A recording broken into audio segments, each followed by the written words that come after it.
Bienvenue à Où sont tes pieds en collaboration avec les maisons Pelado. Cours tout droit, tes yeux déjà plus loin. Mais dis-moi, dis-moi, où sont tes pieds ce matin? Où sont tes pieds, c'est une technique d'ancrage. Quand ta tête est perdue dans le passé ou spin vers le futur, qu'est-ce qui va se passer? Je m'inquiète. Ramène ta tête où sont tes pieds. Le but des vidéos, c'est des courtes capsules qui vont sortir à tous les mois et c'est d'éduquer sur la dépendance, de démystifier la dépendance, mais c'est aussi d'offrir des ressources aux dépendants comme aux proches des dépendants, ceux dont on parle le moins. À chaque capsule vidéo, il va y avoir une question posée à plusieurs protagonistes. Ils vont tous répondre la même question selon leur connaissance, selon leur point de vue, selon leur opinion, selon leur profession des fois. Et j'ai le goût de vous dire, j'espère que vous allez trouver les réponses dont vous avez besoin aujourd'hui. Bon épisode. Qu'est-ce que tu conseillerais ou qu'est-ce que tu dirais à quelqu'un qui a un fils ou qui a un père ou qui a quelqu'un dans sa vie qui consomme? Tu sais, la consommation, c'est quelque chose que les consommateurs aiment. Tu sais, c'est quelque chose qui est efficace, c'est quelque chose Ouais. qui est immédiat, c'est quelque chose qui fait du bien, même si ça a l'air de créer plein de problèmes aussi, de dire aux proches, ben, tu sais, d'être disponible, puis de profiter aussi des moins bonnes journées pour aller en parler. Les mauvais moments sont une bonne opportunité pour vouloir aller vers le changement. Qu'est-ce que je dirais à quelqu'un qui est en train de vivre ça, tu sais, ben, d'aller chercher de l'aide. Je pense qu'il faut comprendre OK. aussi. Quand tu comprends qu'est-ce que c'est la maladie de l'autre, puis que tu réalises que, parce que tantôt tu as dit, qu'est-ce qu'elle peut faire ou pas faire, mais Rien. c'est ça. Mm. Tu peux pas soigner l'autre à sa place, tu peux pas le faire pour l'autre. Tu sais. Puis ça, c'est dur à accepter. Les personnes qui vivent avec une personne qui souffre de dépendance, je dirais qu'il faut se respecter. Faut apprendre à mettre ses limites. Faut pas penser que c'est notre rôle de sauver la personne. T'sais. C'est très difficile. Mais tant que la personne ne veut pas s'aider, ben, elle n'est pas prête, tu peux rien faire. Fait que tu peux bien tirer terre et mer, tu peux bien lui donner toutes les options. Si elle n'est pas rendue là, elle n'est même pas capable. Elle peut même pas y penser, tu sais. Le nombre de personnes à qui tu dis, penser à vivre sans boire, sans être gelé, c'est même pas une possibilité. Fait qu'il faut être patient, c'est désagréable. Mais il faut apprendre à prendre un petit pas de recul, se concentrer sur soi, puis faire ce que nous, on a besoin de faire pour être bien. Qu'est-ce que tu dirais à quelqu'un qui est une maman de quelqu'un qui consomme tout le temps? Je commencerai par saluer toute la résilience probablement qu'elle a eue avant d'arriver au point où là, c'est le désespoir qui arrive à un moment donné. Mais tu sais, c'est quelque chose d'être le proche d'un alco ou d'un toxico.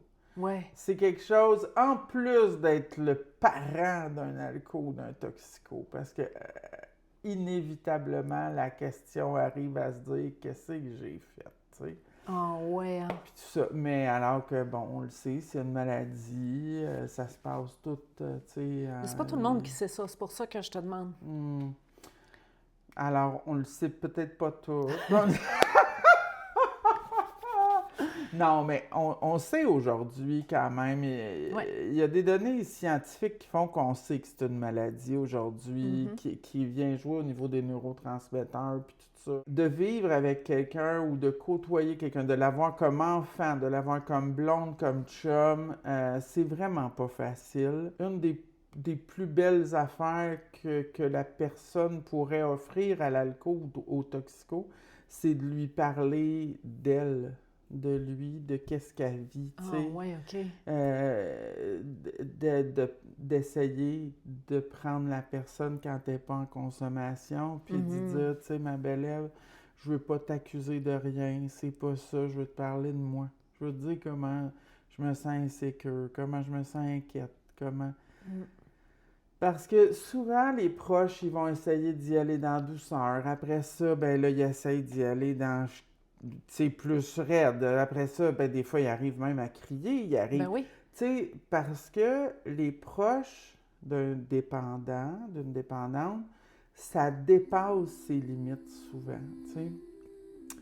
Fait que c'est sûr que si tu as dépassé tes limites souvent, ben à un moment donné, t'es moins dans l'amour avec le dépendant ou la dépendante, là. Fait que, tu sais, mais c'est d'essayer d'aller se chercher de l'aide aussi. Ça, c'est hyper important. Puis on a souvent l'impression que c'est l'alcoolique ou le toxicomane qu'il faut qu'il aille en thérapie se chercher de l'aide. Exact. C'est en partie vrai. C'est vrai que cette personne-là devrait aller se chercher de l'aide. Même si on demande, c'est pas toujours le cas. Ils vont pas, ils sont pas prêts, ils ont peur, il y a plein d'affaires qui rentrent en ligne de compte. Mais nous, comme maman d'un alcoolique ou d'une toxicomane ou comme conjointe, il faut aller se chercher de l'aide absolument. J'aimerais ça parler à ce monde-là aussi qui vivent dans l'ombre d'un dépendant. Tu sais, je veux dire, ça affecte beaucoup, beaucoup de monde autour de nous. Qu'est-ce que tu dirais? Viens aux Maisons Pelado. Ça, c'est clair, ça, c'est clair. J'ai pas le numéro par cœur, mais c'est l'avoir su. 819-322-3555, je le mets ici en dessous. Ouais.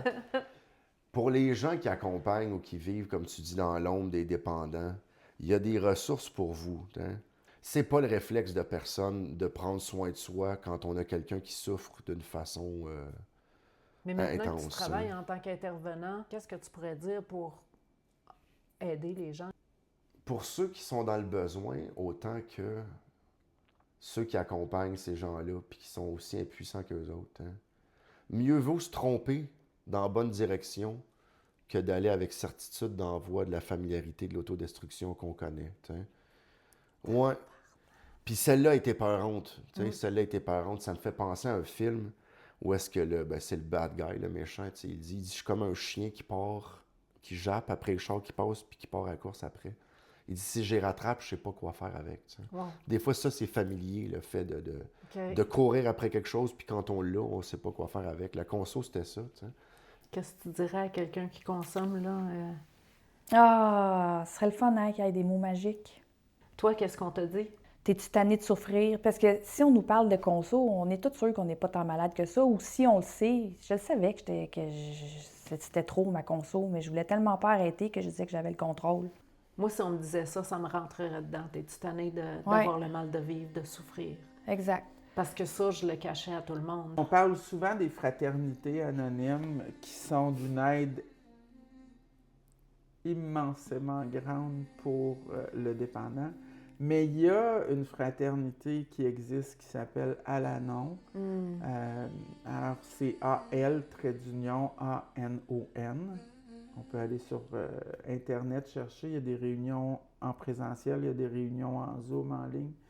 Et c'est une fraternité extraordinaire pour aller chercher l'aide qui fonctionne avec les mêmes 12 étapes que les fraternités anonymes, mais on va regarder le problème différemment. Mais sinon, il y a toute l'aide dans nos CLSC, il y a travailleurs sociaux, psychologues, thérapeutes en relation d'aide, tu sais, il y a plein d'aides, mais il faut s'entourer pour arriver à être capable de se détacher, mais avec amour.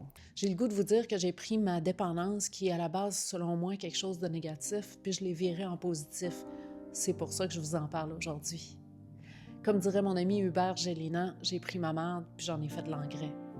Parce que c'est dans l'obscurité que naissent les étoiles. Où sont tes pieds? Dis-moi sur quoi tu tiens. Sur quel sol brisé tu bâtis tes chemins? Tu veux toucher le ciel, mais tu fuis ce que tu es.